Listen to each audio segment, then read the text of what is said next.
Hey folks, welcome back to Daily Blades. Today we've got a little update video on the WE Knife 606. I bought this knife a few weeks back, did an initial review on it of, the fit and finish and initial impressions on the knife. I ran through some of the specs on the knife, so I don't think we really need to do that. If this is the first time you're seeing one of these knives, just as a quick hit, S35 VN blade steel, titanium frame lock flipper with carbon fiber inlays, steel lock face insert, no travel stop, titanium backspacer and pocket clip, just to kind of give you some quick hits on it. But now that I've actually had an opportunity to own the knife for a while, fidget with it, play with it in my hand quite a bit, and then the last 10 days I carried it every day and put it through some light duty tasks that I come into, just in day-to-day situations. I think I have a better understanding of the knife, of how it's made, whether I like it or not, and maybe even a few negative things I found about it, or not necessarily negative things, just maybe things that could have been slightly better or could have been done differently to suit my taste.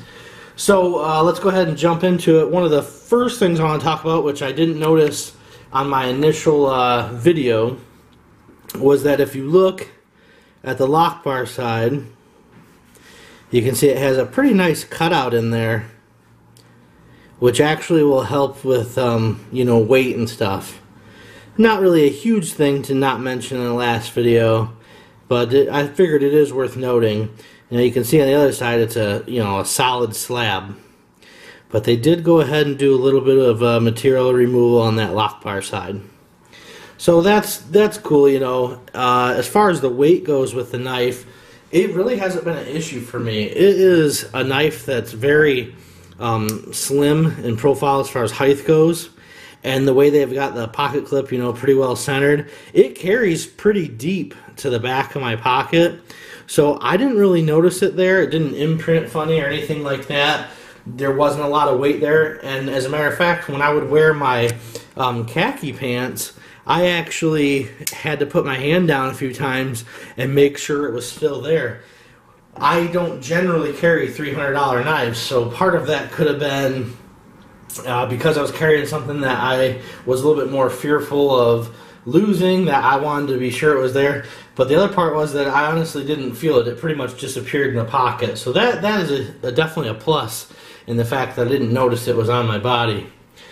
Now that I've had some time to cut with it and do things, I'll say that the blade shape and blade profile lends very, very nicely to slicing. I've used it to cut up some apples and fruit. I opened some packages that I was shipping. I actually used this to cut the shipping label out of the printer paper. So, like I said, nothing real hard use or nothing, but it is definitely a good slicer. Edge retention seems to be what you would expect from an S35 VN blade steel. While it didn't come, hair shaving sharp, it did come very sharp, and it still remains to be pretty sharp at this time. A couple of the things that I wanted to hit on that maybe just in day-to-day situation I noticed could be a little better is when you're playing with the knife, right, and you flip it, you kind of get your finger set up real good, and you're playing with it, and everything feels good. Excellent action. We'll hit on that real quick too, as the action has only gotten better on this knife. I mean, extremely smooth closing action, very good flipping.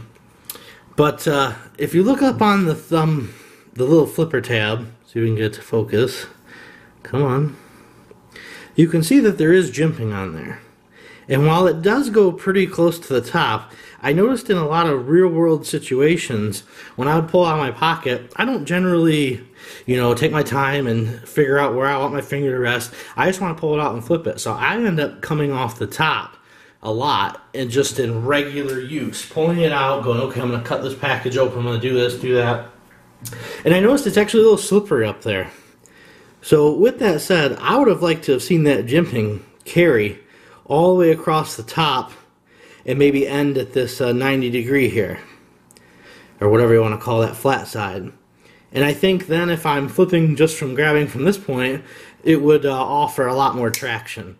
That's just a personal preference, and like I said, when I'm sitting here playing on the couch whatever I'm doing, flipping it, I don't notice it, but I did notice it when I needed to deploy it in a useful situation, that it was a little slippery up top there. Excuse me. One of the other things that I noticed on the knife, which is going to be hard probably to show up, but the carbon fiber, I have not put the tool to it.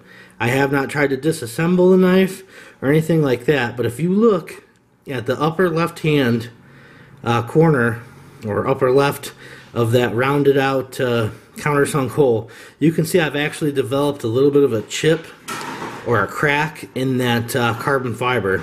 I'm not sure how well it's showing up on camera, and it is very, very small, but it is there.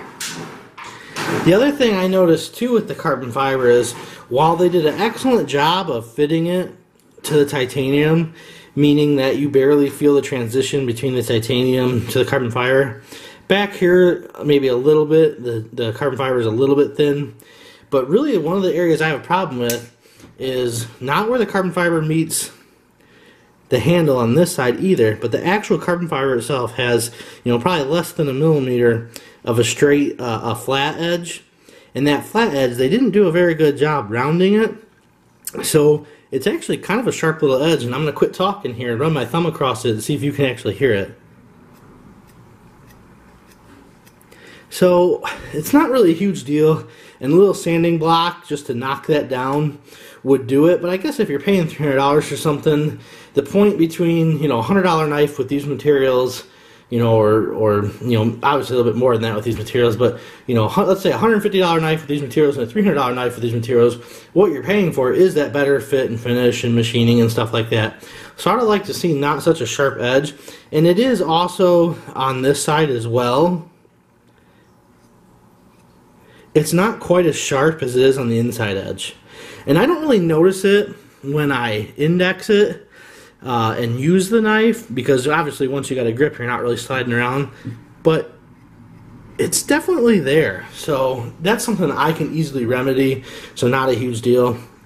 One of the other things I noticed that is a little bit of a nuisance more than a problem is the screws. If you look, it's going to be hard to show, but if you look not necessarily at the head of the star, but at the base of the screw, you can see that the left one here is countersunk a little bit more than the right one. So what that leads you to is, again, I know it's going to be hard to show up on camera, but that screw actually sticks up a little bit. And it's not a matter of just torquing it down. You would actually have to countersink that carbon fiber just a little bit more, and we're talking just a hair to get it to recess, because it's actually a pretty sharp edge. Again, when it's in your hand, you know, you don't really notice it. But running your fingers across them and feeling them, you know, you can feel the screws are there, you know, but they're not really that sharp on this side. This one, you feel a little more, but this one, I mean, it's really sharp. So, like, running my thumb across it. So, I don't know, I hope that that shows it. You know what I'm talking about, but just a matter of countersinking that just slightly more would fix that issue. And then the last thing I wanted to hit on was the anodizing of the hardware, which it looks like it's showing up pretty good in this video, but I have been noticing some of the anodizing little nicks and chips, and I just don't think that the hardware, if you use this knife not as a collector knife, not as a display knife, I think that that hardware is definitely going to lose some of its anodizing, which is kind of a shame, because it really is nice looking hardware with the anodizing. And I've bought a lot of aftermarket hardware for some of my zero tolerance knives and stuff that's anodized, that holds up really well to everyday use. So after only carrying this for a couple weeks and seeing, you know, signs of fading, lightening, or chipping in some of the anodizing finish on the hardware, is a little bit of a bummer, just because if you're going to use the knife as a carry knife, that's going to show.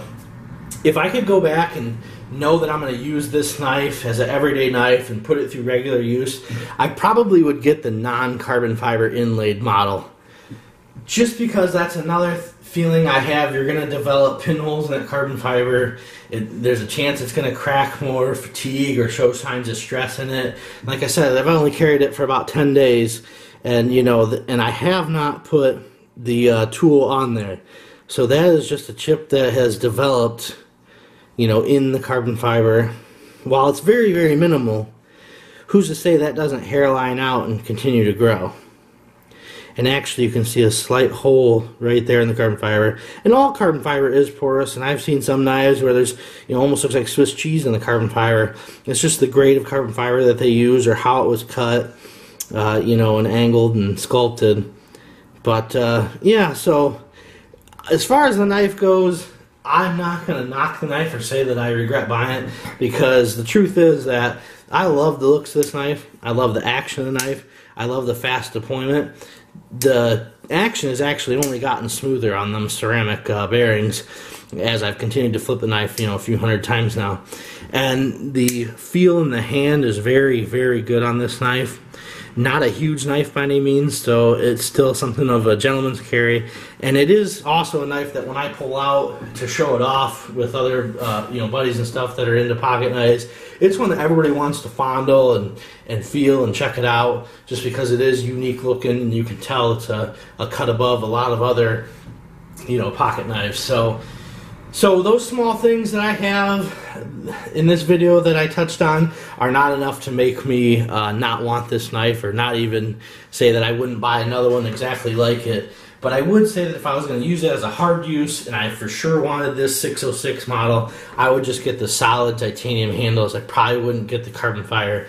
If I'm getting it to put it in a Pelican case or in my shelf or in my safe, whatever, and I'm just keeping it because I really like the way it looks, then I'd go ahead and splurge on the carbon fiber.